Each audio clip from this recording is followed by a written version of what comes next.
Hi everyone, and welcome to another episode of the GCS Leader Series. We've got Robert Elliott Smith with us today, ex-CTO of Boxer and an academic with over 30 years experience in the industry. He's written a book called Rage Inside the Machine, which I have read and is a really, really good read about algorithms and the effect they have on society. We're talking to Robert today as a leader within technology of a successful business, but also someone that thinks very deeply about these situations.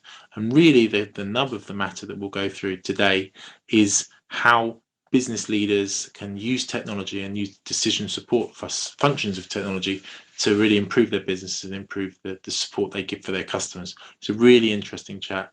I hope you enjoy it. If you are interested in any of the others, please search up Leader Series on YouTube or a podcast, Apple or Spotify. And if you're interested in being an interviewee, please reach out to me on LinkedIn. But without further ado, let's go into the conversation with Robert.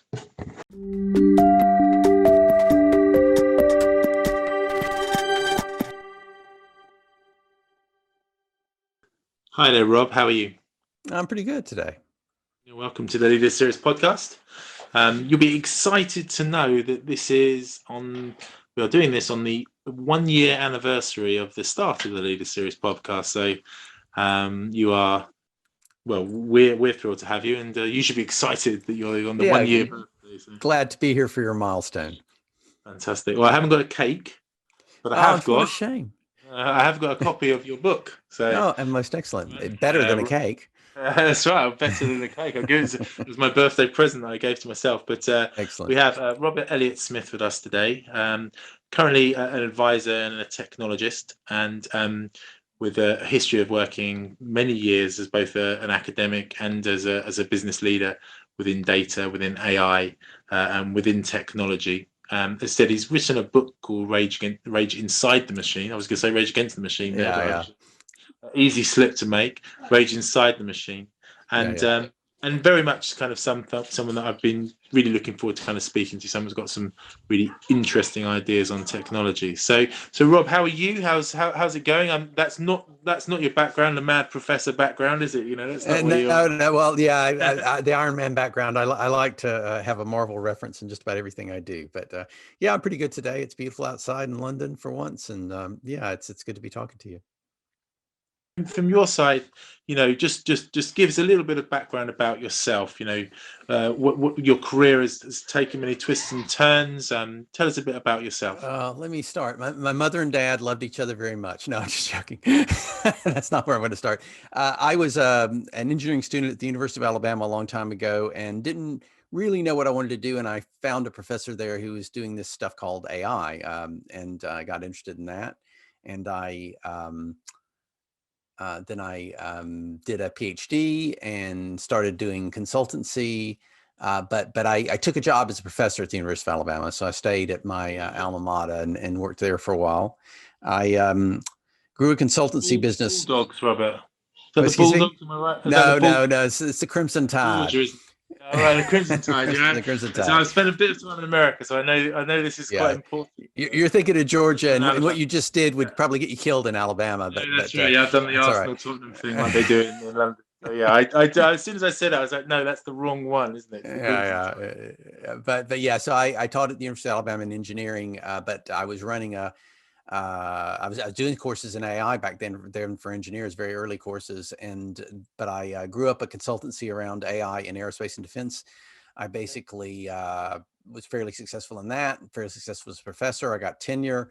I moved over to England on a sabbatical and never went back. I've basically been living in England now for 23 years. I ran a research center at the University of West of England in AI.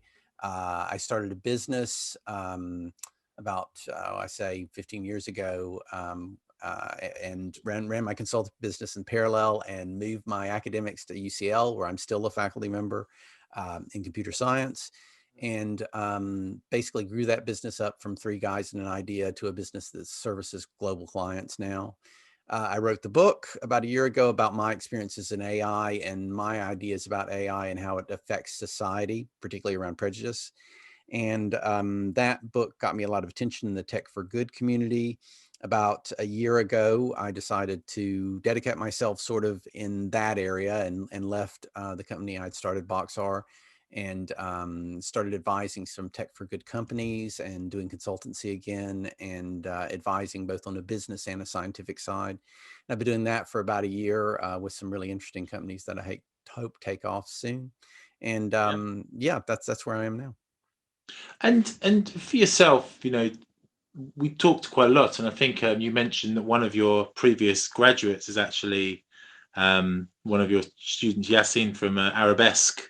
Yeah. Was one of your PhD students. So it's a Yeah. small world, but maybe not such a small world in the world of highly intelligent data scientists. But Yeah. do you think that your quite high level academic career has given you a different viewpoint as a leader? Because I was looking at, we've spoken to lots of leaders and generally won't have got to professor status.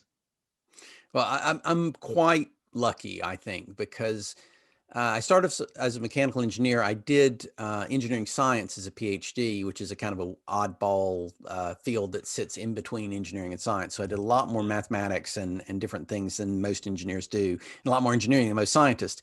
Then I got into AI and I built a consultancy. And when I was doing that, I really got a lot of real world experience. I worked with all the military services in America, a lot of contractors.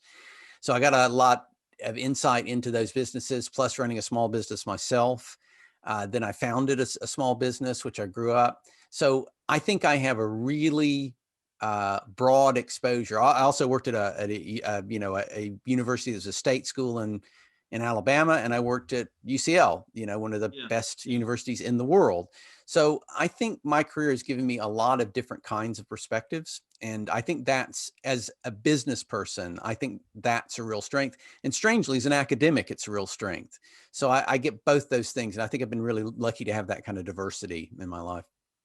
And you've had many senior positions in different areas, both in academics and in business. Do you find the requirements as a leader, because this is something we focus on quite a lot in the podcast, are they the same? Within people within teams doing things, getting things done. Would you say that the advice you give to different people is usually the same, whether they're working in a university or a school or a small business or a corporate? Yes and no. I guess there's lots of things that are the same. How you get good creative work out of people, how you communicate with people, the importance of communication, those are all the same. The things that are different is, in a business, I think everything serves the customer. I mean, it's outward facing entirely.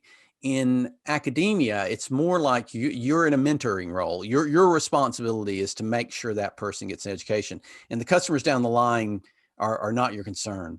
So there is that difference, the difference of what the ultimate focus is. And I think that's a profound difference, because I really believe one of the things I say is, all plans fall apart when you meet the customer. In a business, it's all about them, and you can plan as much you like, but you're not going to fit the customer square peg into the business's round hole.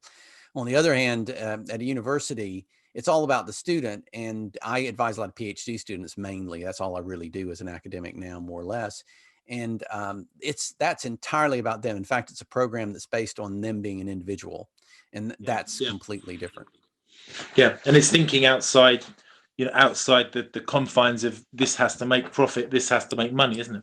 Indeed. Indeed. The thing you're thinking is, I have to get him to finish. There are two kinds of PhD students, just as an anecdote. There are two kinds. One is the kind who can't get started, and the other is the kind who can't finish. The kind who can't get started are pretty rare, because if you go to PhD, you're probably going to be the kind of guy who's really dedicated to it. And then basically it's like making them stop. You've done enough now. Do your Viva, go home, is kind of a refrain you get into after a year or so. It's like finish, finish, finish. Yeah. And you just do that until they're out, and then you've done your job. Isn't there a maximum words or something? Like they have to finish at some point. Yeah, you'd be surprised. You'd be surprised. Mine was too long. Mine was, yay thick. It was way too long. And I know the pitfalls that get you to have that happen. And those are different pitfalls than in business. So yeah, there are definitely differences. So coming into your business with a real customer focus, I think it's really important that you mention that, because as at GCS, that's what we see as well. I think it's something that all the core businesses, all the great businesses really focus on that customer. Sure.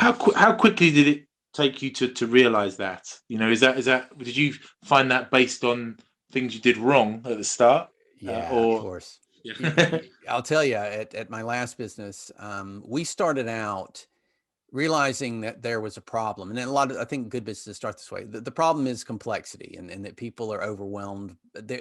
We do things that are more complex than the tools we have to manage things can handle.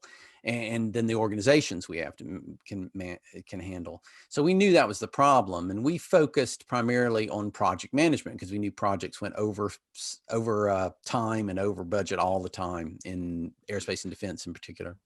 So we focused on that. But what we found out pretty quickly was that a lot of things.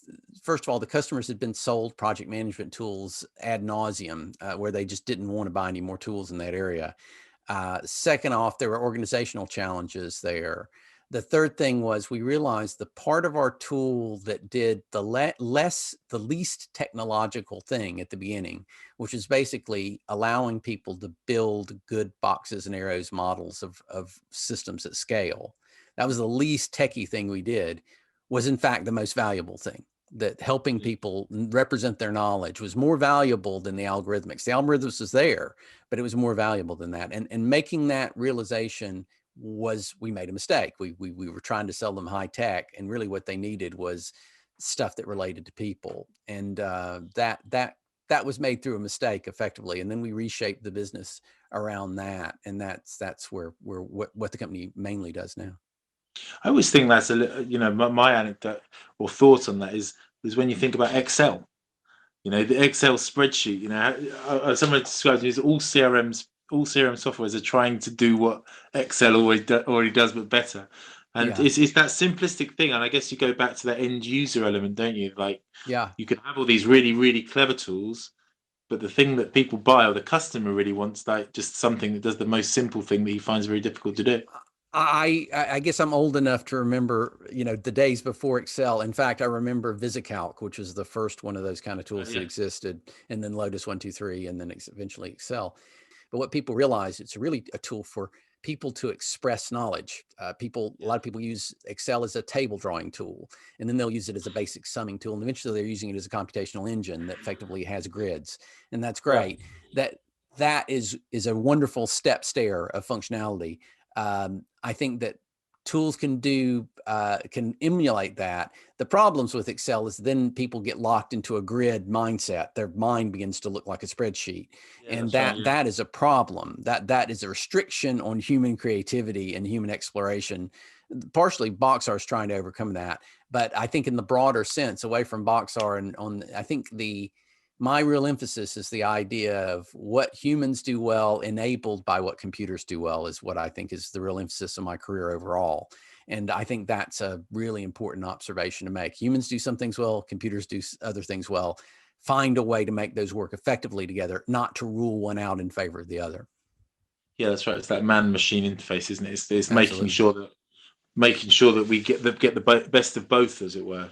You Yeah, know, and I indeed. think that's really interesting for you, and it's interesting that you've made this decision to consult with a number of different businesses, obviously to continue your academics. And what are your main priorities for this year? Like, coming out of a lot of what we're going to talk to about the leaders now is the last year was mad, as everyone said, but now everyone's got, I think, a bit of a rebirth, a bit of a Yeah. refresh, haven't they? Yeah. My goals for the next year are continue to try to help either several businesses or a business, depending on how my career evolves, to basically understand the difference between what humans do well and what computers do well, and do that more effectively. That's really my mission, because in my book, what I really talk about is the idea that the way computers represent and reason about the world, although valuable in its ability to do scale and speed,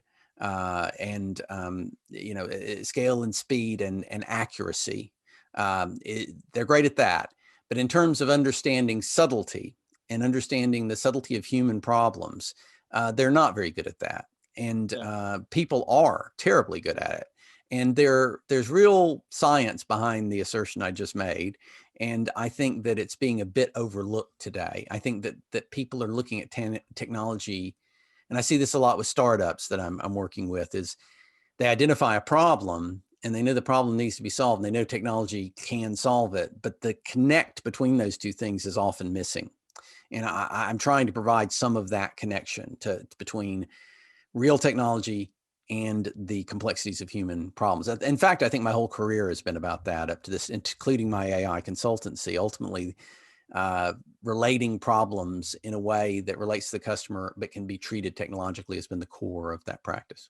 Yeah, because reading through the book, and obviously I think it's really an important time to talk about it, because I mean there's a lot of writing, there's a lot of collateral documentaries, that sort of thing out there on this same sort of subject. I think what your book does really is comes at it from an academic point of view, but also it shines a light on what could happen in the future, isn't it? But Yeah. also how we solve the problem.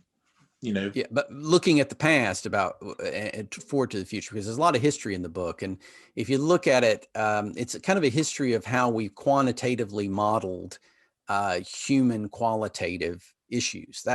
It's really that's what the history is about. If you look at overall the history in it, it's about different ways that people. It starts in the Middle Ages. It really goes back that far to basically quantitatively and the foundations of science in many ways. And the thing that the book talks about is the idea that when we simplify, generalize, and categorize people, that's useful for scientific purposes, no doubt about it.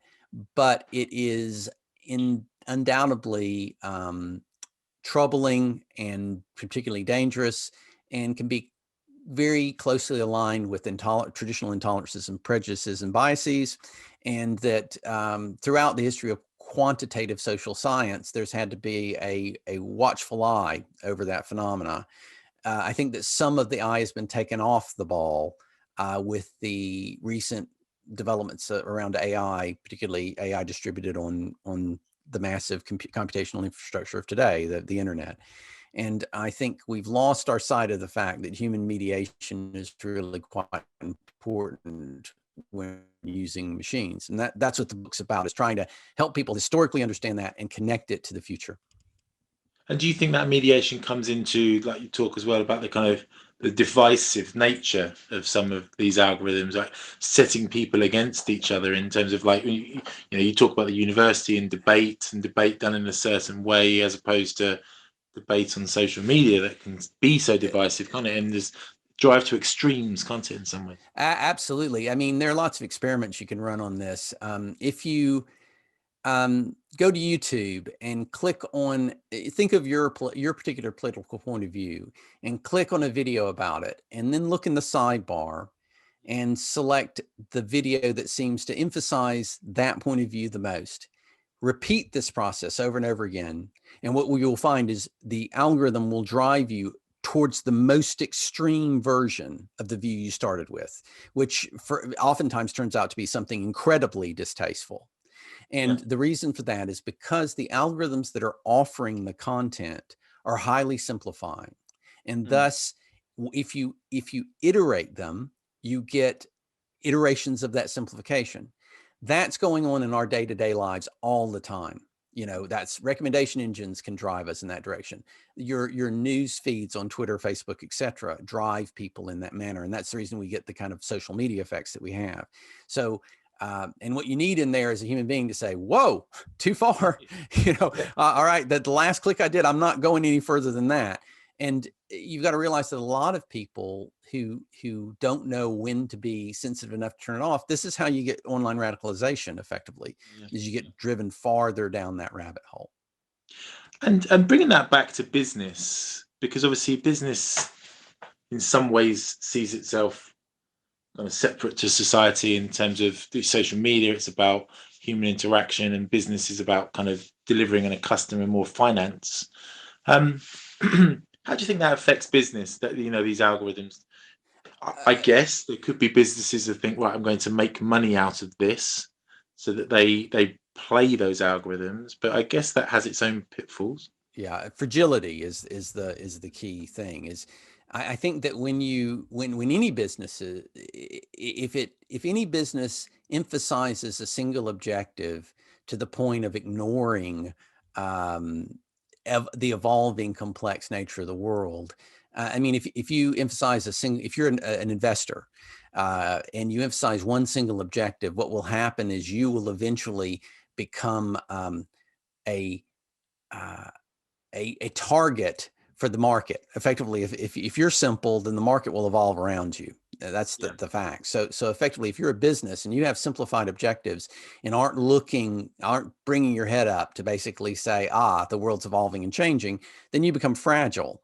And so this can be driven by algorithmics or by organizational algorithmic hybrids, where the organization and the algorithm are working certain together to become myopic and to basically not see how things are changing around them. Because the real strength of humans that I'm talking about is their ability to adapt to what people call the radical uncertainty, the truly unforeseen. Businesses who adapt well, and you've seen this in coronavirus too, businesses who adapt well to the unexpected not only succeed, they succeed wildly. Businesses that fail to adapt to the unexpected are eventually crushed by it because it comes and gets them. Yeah, and it needs that idea of a human to be aware of that. You use the data. Absolutely, because humans are great at that. Humans are great.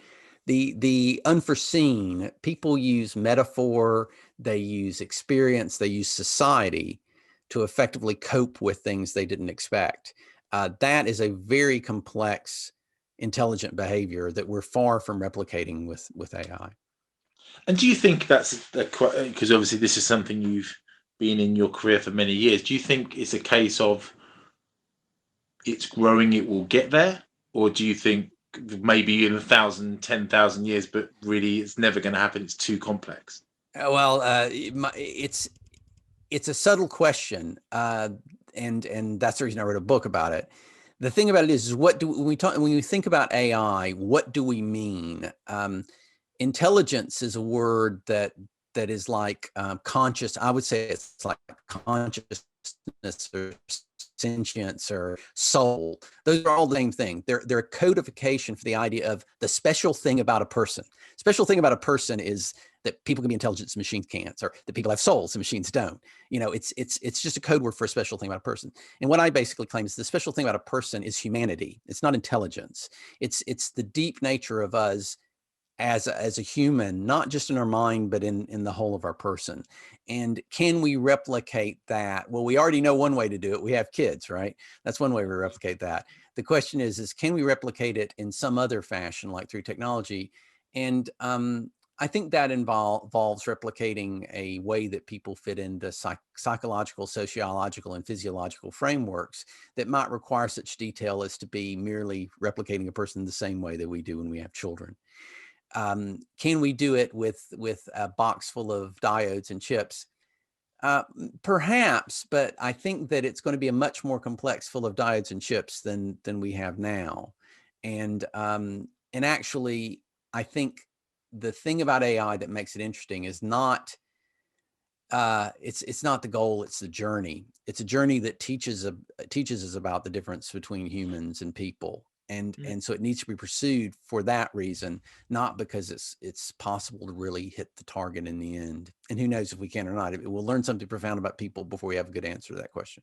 Yeah, exactly. That's true. And we're learning profound things. And I guess that brings me to our next question, because I think business people, business leaders, whether or not it's right or wrong, are working in this world now, aren't they? It's this. Yeah. You can't just turn it off and say, right, that's not going to happen. So we're working in this world, and I think you mentioned about the diversity and the elements that have kind of come out in the last year, which has probably been driven by social media quite a lot as well. But what would your main piece of advice be to business leaders now in industry dealing with this world that is where algorithms are prevalent, where division is prevalent, where it's important to be seen to be doing the right thing, and that people can see when you're not doing the right thing quite quickly, can't they? Yeah, I mean, I think there's a lot of different advice there. One is don't believe the hype.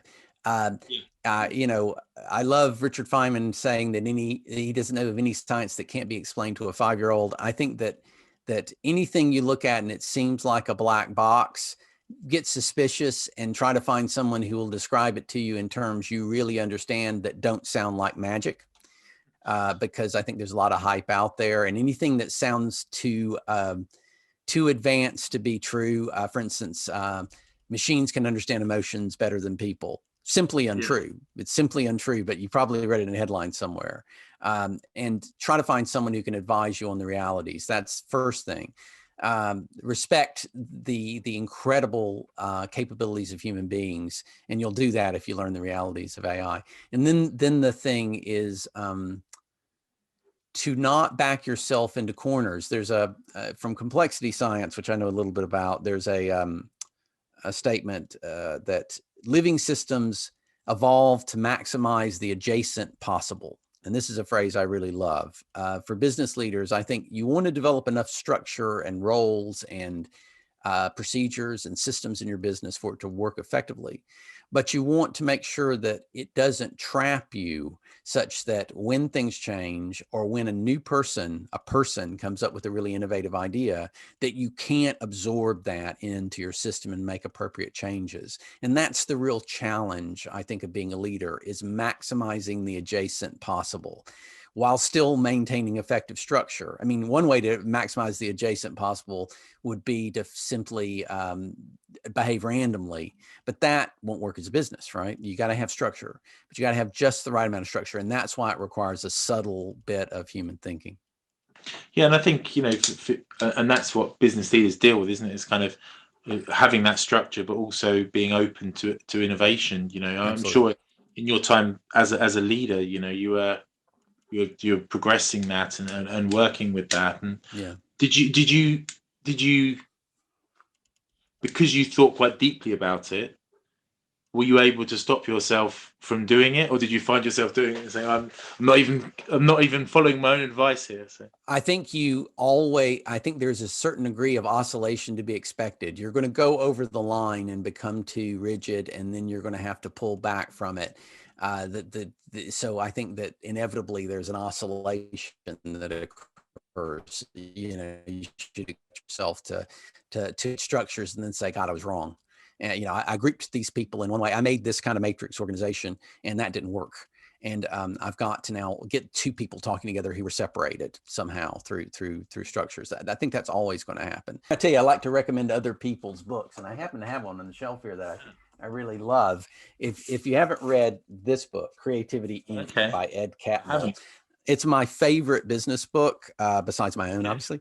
But which it's about, its subtitle is Overcoming the Unseen Forces That Stand in the Way of True Inspiration. And I think it's a book that's about how to enable the creative enterprise. And the thing about it is I really strongly recommend it because it's also the story of development of Pixar. And so if you like those Pixar films at all, and know who doesn't, you can read the book, really enjoy it. But I think there's a lot of lessons there about this idea of maintaining an organization that can absorb creative thought and absorb change, because they really had to, and were very effective at it, and they made some huge mistakes. But it's a really interesting book. Is Steve Jobs prevalent in that then? Is that got I'll tell you one of the great things about the book. It gives you a perspective on Steve Jobs that is different from all the other perspectives you'll read. And I'll say this, it's a perspective on someone who changed. Steve Jobs changes in the book, and it's very interesting to observe that from someone's point of view. It's a good book. Yeah, because I guess he was, coming from one industry to another industry. Yeah, he was growing. Yeah. He grew, and this is not portrayed in a lot of the public, in a lot of the popular perceptions. He grew as a person. And I got to say, having been a CTO, I think he's a great model of one kind of CTO. And one of the great things he illustrates, if you read about him, is his evolution, which was troubled and difficult. But the one other thing I want to say as a CTO is that there are several models of CTO. He's only one of them. And I think that CTO is a kind of complicated position in many ways. I see one of the things I have to say in this interview is advising a lot of startups. I see the rush to make someone a CTO going on all the time. And I think that it's a blind rush that should be managed a bit more. I think all businesses need to understand technology and how it affects their business better. I think that's advice they really need. But I think sometimes in the effort to get a tech person to come on board without paying them, they make them CTO. And I don't think that's the right thing to do. I think that, CTO designate is a term I've seen. And I think that's a little better actually, because I think that it's a C-suite position, and you don't want to just put that title on somebody because you needed a senior developer. Yeah, that's right. And I think growing from there is important, and having that leadership. But you can have that at different levels and with different people, can't you? And nowadays, technology is so prevalent in all areas of the business, in marketing, in finance, in sales. Those C-suite people can also cover that as well, can't they? Sure, indeed, that's true. And sometimes you can get that advice early on without having to take on a full-time employee, or get it from if you have a experienced investor, or you have an experienced NED or something like that, you can get that advice. But on the other hand, in this oscillation mode that I was thinking about, the other thing is people, a lot of what I'm seeing in startups is people who have identified a problem and understand the idea of getting requirements for a problem, but they don't understand technology, and they try to start the business before they've understood the technological implications as well as they should. And they rush forward and think, well, I'll just hire some. And right now, I think there's a real prominence, I wouldn't say plague, but I'd say prominence of the thinking that technology and AI are panaceas. And they're not. Yes. It's an integrated part of the business development. You've got to integrate that into your thinking before you move to a certain stage. Yeah, because you can go down a rabbit hole, I guess, a very huge rabbit hole, and also spend a lot of money, but also not spend actually a lot of money. solve the problem, solve the problem that you initially set up to do. Because, like you said, with your business, you had lots and lots of complex problems, complex solutions, but the actual thing that was the one that you were like, oh no, that's just a simple thing that we're going to get everyone interested in the first place. So that's what the customers wanted, right? So absolutely. Yeah, and we talk a lot about the kind of business and society is large. So going forward, how do you think this sort of innovative technology, because it's not going away, right? So how can it be used to benefit business, to benefit society? I think that we're all right. Let me start from the mundane to the profound.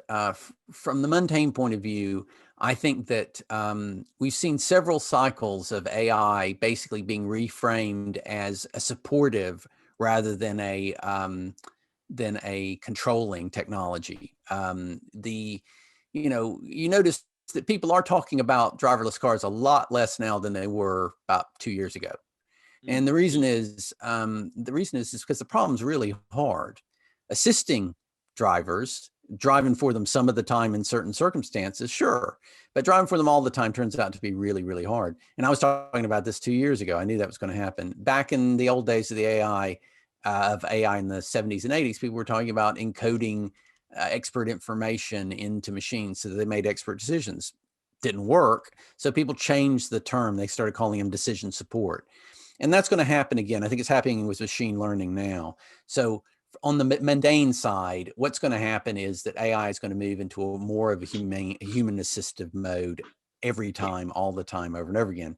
From a profound point of view, I think that we're looking at a change in the way we perceive science and technology. I think that we're because we've made so much of our social infrastructure technological, we can now see what it does well and what it doesn't do well. And I think that this will lead to a greater appreciation of the complex subtlety of humanity. And it's interesting, I think, have you seen the EU proposed AI legislation? Have you seen that stuff yet?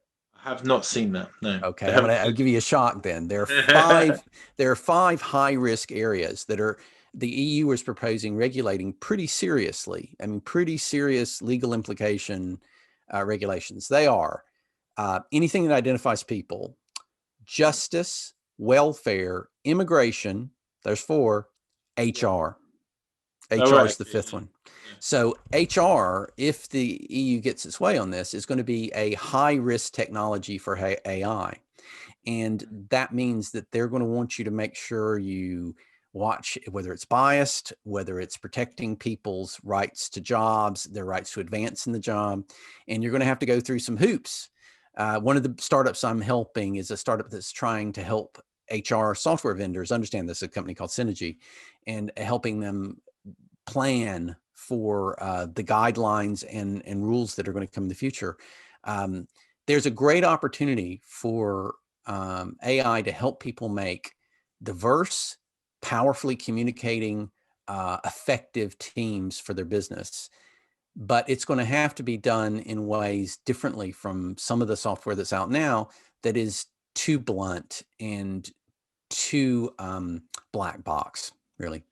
Yeah. So it's spitting out answers, but you don't really know how it came across the answers. Yes, which is dangerous because it may be, for instance, in the straightforward area of bias, it's very easy for a machine to develop proxy measures for traditional biases that may be present in data sets. In other words, to say simply, it's very easy for a algorithm to turn prejudiced against minority groups because of effects you can't see.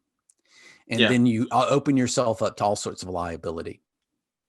I always remember that story about was it a Facebook machine where they started to program for themselves. They developed their own language, didn't they? Which none of that's an interesting. I have some opinions about that particular thing. It developed a way of is it language? Then you start prying apart what you mean by language. I think more concerning examples are like the chat bot that Microsoft developed called Tay that everyone knows about, that basically learned to say very offensive things about Jews and women and Mexicans from American Twitter participants. So that's the kind of thing you've really got to worry about. And that's what you. Yeah. I was just interested in that kind of algorithm side. Maybe we can quite. The algorithm almost pushes itself in its own direction, doesn't it? Like you can't actually. It is a bit of a black box, genie out the box. You can't necessarily set it to go in the way you want it to go, can you? It kind of goes in the way it wants to go. And hey, there's some good work going on to try to debias algorithms, and some of it's really good. The thing I want people to understand who aren't AI people is this: is that because AI is simple compared to human beings, it's fast, it's scalable, it's powerful, but it's simple. Simple concepts are things that will latch onto more easily than complicated realities. And because of that, if it's learning in a situation, it's very likely to pick up on the most simple of differences. And if any of those differences, say for instance, the idea that doctors are men, if that's a majority fact, which it is, and it's in the data in some subtle way that hasn't been looked at, it will absorb the idea that men are doctors and women aren't. And those kind of simplifying ideas, because it's not just because it's there, it's because it's very simple. Right. And that's the thing. Yeah. Yeah. And I think, you mentioned there about HR, and, it's obviously it's good to hear that there will still be human recruitment consultants then going forward if the EU has its way. So Absolutely. Good on the EU, Yeah. I mean, how we obviously talk from a recruitment perspective, and you've obviously recruited yourself, but I guess what you're saying is that the best way for a company like mine to use algorithms is in decision support, not in taking over decisions. I think absolutely. And also another aspect of this is right now, I think most algorithms are directed at fairly simple goals, like maximizing something. I think that if we start building algorithms to try to do things like, I need a team with different kinds of ideas in it. Yeah, which is something that companies are doing so much now, because obviously diversity is a big word at the moment, but they're seeing the benefits of diversity because of the different ideas that come in. It goes back to your idea: let's not be in a box. Let's have different boxes and bring those boxes together. I mean, diversity is a really big word for me, not just in the a sense of racial or gender or neurodiversity. I feel, and my book expresses this, is that from a scientific point of view, having diversity in any characteristic, like for instance, perspectives, is very powerful. I have a book that I found where a CIA analyst talks about intelligence communities. And he says he's a leader who's looking back, and he basically says, you've got a dangerous intelligence situation if everybody in the office believes the same story. That's dangerous. You got to have that one guy who's saying, I think all you guys are wrong. And I think that's true from a business perspective as well. If everybody thinks the same narrative in a business, then you're away from that adjacent possible. Then your flexibility is low, because when any part of the story turns out to be true, you don't have the ability to jump to something new because you don't have the strength of that diversity. Yeah, and you can't progress beyond that. You always need. It's black and white versus shades of grey, isn't it? And I think that's really what you're saying with the whole idea of that. And I think that brings us back to leadership, which I think leadership is sensing people, isn't it? You can't AI leadership, really, can you? You can't. I absolutely think you can't. I strongly feel that quality, leadership, is so subtle about understanding people and being able to relate what you know to them, because knowledge stored in here is not knowledge. Knowledge communicated is knowledge, and that ability to take in and put out and understand how to do that is quintessential to leading. And I think that we're not going to get machines to do that anytime soon. Yeah. So just to finish up then, Robert, obviously what we've talked about today, there's a lot to be scared of, but I guess as well there's a lot to be hopeful of. What would you see, as the key things you've learned in your journey as a leader? Wow, the key things I've learned. I hit on one of them. I think effective communication is absolutely essential. I think that communication with your customers, communication with your team, absolutely essential. I think it's always about people. I really believe, and it's funny, I've said all this stuff. You'd be surprised how much practically I believe in role clarity. I believe in process clarity. I believe in the use of technology. I believe in all those things, but it's always in service of either of the goals of the company, which have to be enabled by the team and have to be enabled by an understanding of your end customer. And that understanding is not simply numbers in a box. It's subtleties. I did a lot of work with the military. I've done a lot of military work. The complex uncertainties of the battle space are so great that any technical solution you offer better be flexible enough for a commander to be able to make different kinds of decisions and be supported in them. Same thing is true of business. We've seen this with COVID this year. If you look around your neighborhood and look at the restaurants that have succeeded through COVID, you'll see people who changed what they did just in a very subtle way and found something new and made takeaway that really worked. Those are the restaurants that really made it work. That ability to flexibly adapt to unforeseen change is absolutely the most critical thing a business can do. Yeah. And then obviously use technology to help you to do that, indeed. And that's and you really hit a point. It is, if you focus on that and then say, how can technology help me do that? Then you're doing the right thing. If you see technology as just a panacea for solving a problem, you're going to have a business, I think, that will be too inflexible to survive in the uncertain world we live in. Well, we want to survive, so that's great. And I really, I said I was on page 50 of the book, so it's definitely a good read, and definitely one I'll be hoping to finish in the next week or so. Well, I'll love hearing what you think of it. So please let me know. Happy to do it. Fantastic, Robert. Thanks very much for joining us today. I look forward to kind of catching up over the coming months. Have a great weekend. It's Friday, so you too. Yeah. All right. Take care.